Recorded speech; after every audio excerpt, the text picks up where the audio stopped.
Okay, what would you get if you crossed Little Miss Fortune with Emily the Strange and added the puzzles from Fireboy and Water Girl? You'd get Nintendo's newest Gothic Lolita-style cozy game.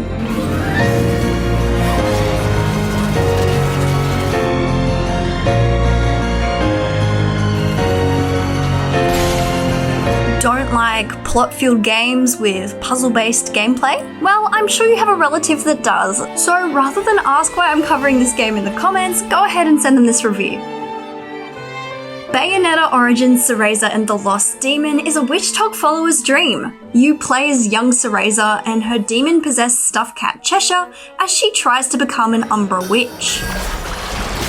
She's had a rough life, and it's really interesting to see how that affects her worldview and her personality. As you progress, she slowly builds confidence and her childish sass, which makes for some great moments. With that, sending you back should be a piece of cake. With dark themes and this thing that looks like undead Thomas the Tank Engine. You may be wondering why I'm calling this a cozy game. Well, other than the aesthetic, it's presented as a storybook fairy tale, complete with ASMR quality voice acting, pretty picture book art, and joyful music. Cereza proudly gave the basket to Morgana.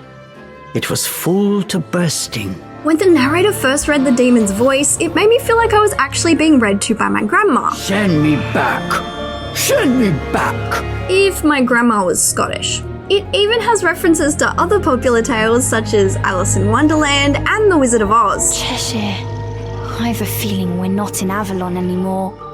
Now there is combat, and while I wouldn't say it's hard, it's a little overwhelming to start with. You're getting punished! This is due to the fact that you control both Cereza and the demons simultaneously, using the left side of the controller to move and attack with one, while using the right side to move and attack with the other. For me, this meant button mashing on one side of the controller while I focused on the other character. As well as this, by the end you have 4 different elements to switch between, all with their own abilities. And then there's the skill tree, which adds more moves, and then you can find or brew potions that do different things, such as creating shockwaves, giving magic energy, or granting temporary invincibility. Good!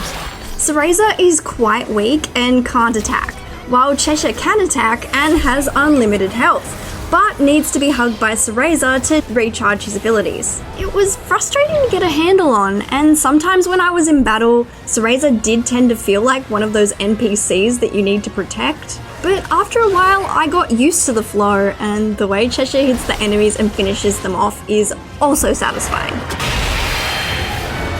Luckily, Bayonetta Origins is very forgiving, with save points everywhere and a bunch of options to make the gameplay easier so you can focus on the story.